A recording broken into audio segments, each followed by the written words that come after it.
All right, this is a home inspection overview of Unit 250. We're going to start right here in the interior, in the living room, and then we go around and point out everything that will be on the report. Some of the stuff is for information, and some of the stuff is to be corrected. Okay, so all your windows here are dual pane windows, which are good for efficiency. They also have screens in the back on the exterior, so that's a good thing as well.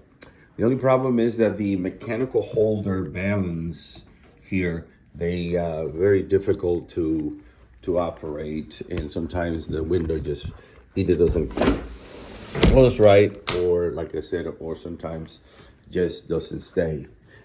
For example, this window here, try to open it, it falls, and you can see the mechanical balance bars, they're not connected. Usually they get clipped on here with this, there's a string right there, and the string then is attached to the side of the frame right here. So, and then it holds the window at the bottom, so most likely it needs to be adjusted. So this one is the same thing. It does stay open, but it's very hard to close. So that's the windows. So basically on this, I check all the outlets. I check the outlets with this probe. Nothing magical to it other than it gives me some good information.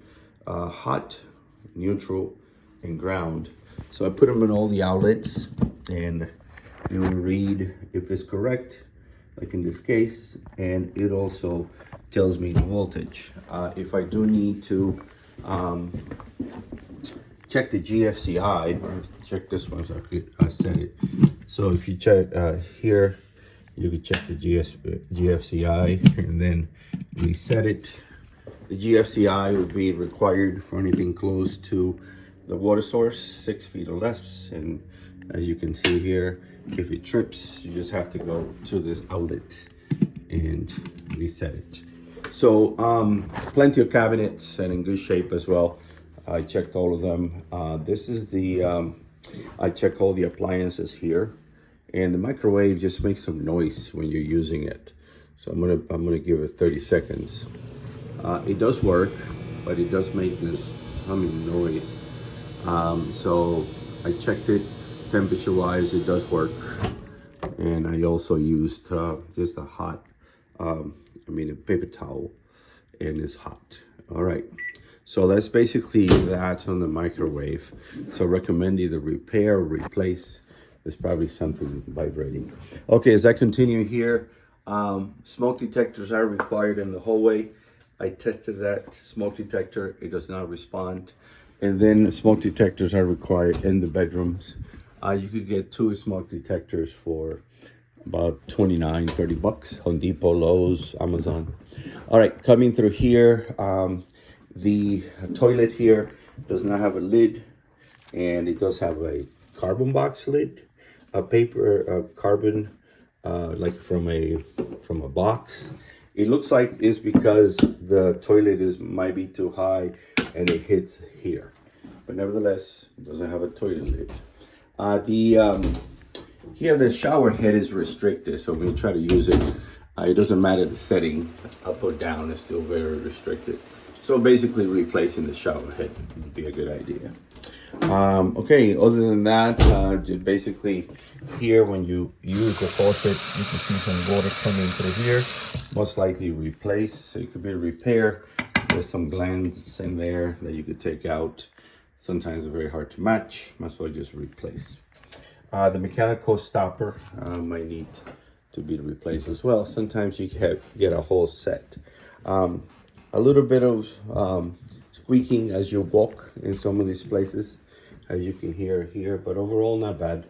I took pictures of the went underneath the crawl space.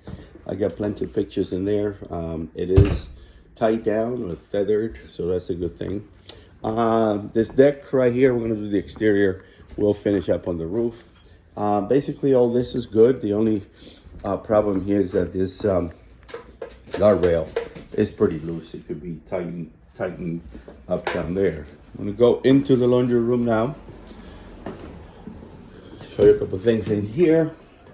So plenty of space. I opened up all these cabinets and looked inside, made sure that we have no termites. I did not find any termites anywhere. The fan does make a little bit of noise and it wobbles as you operate it. These fluorescent lamps, they recommended to have a cover just because of safety. The washer and dryer all in one, stackable. But there's only one source of water supply that is on the it looks like the cold water supply. Most of the time they do not run a hot and cold in these exterior laundries. You could hear the fan a little bit wobbly and make some noise. All right, so we'll continue with the outside. I'm gonna start in one corner and go all the way around, just like I did inside, and I'll do the same thing here. So we're gonna start right here at the water supply to your house. So basically they have a connected hose here. It's a flexible hose. It's half an inch, and it will definitely probably will pop because it's already failing in here. It's usually best if they do something like this one here, like the neighbor. It has a 3/4 inch copper. It could be a flexible line, but that should be replaced because it does restrict the water flow into the house. This is a mounted unit. It's called the brand is Nortec, one of the better units, somewhere in the middle, so equivalent to probably Lennox or Trane. It is a newer unit, 23 based on the serial number. It is 2.5 ton, so it is sometimes a little oversized for the house. 1 ton covers about 500 square feet. Obviously not a ton of water. I mean not a ton of air. They used to freeze 1 ton of water, and they use the ice with a fan and see how far does it go. It covers, and it covers about 500 square feet.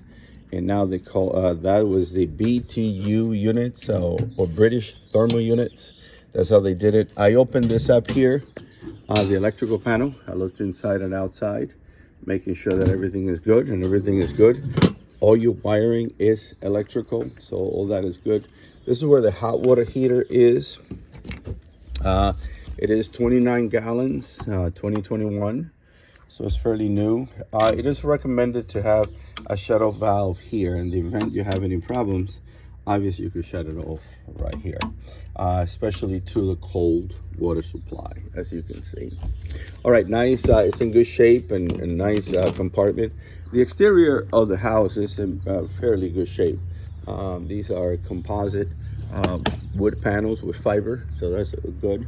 These are all the windows have screens, so that helps out as well to keep the heat out. Okay, so here's my contraction to get to the roof, because I did not want to put the ladder here against the gutters. The gutters are in good shape, so is the carport. It's pretty clean up there, and obviously it's pitched properly. A little bit of water sits here when it looks like when it rains. I was testing the water here from the faucet, so this is some leftover water here, but that would be outside on the driveway, nothing that critical. All right, so I will get to the roof and then continue. Okay, so the roof here is in good shape. It's shingles, asphalt shingles. They're made out of asphalt, fiberglass, and sand or granules, and you can see it's a newer roof. This is the cover for the carport, and then here is the gutters. They're also in good shape.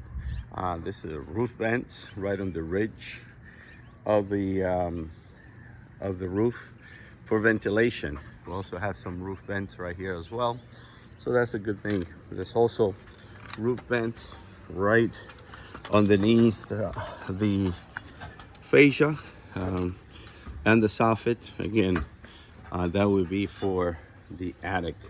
The attic is not accessible, so pretty much that's it.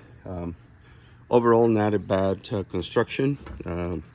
Like I said, I opened up underneath here and it's feathered. All that is included on the report.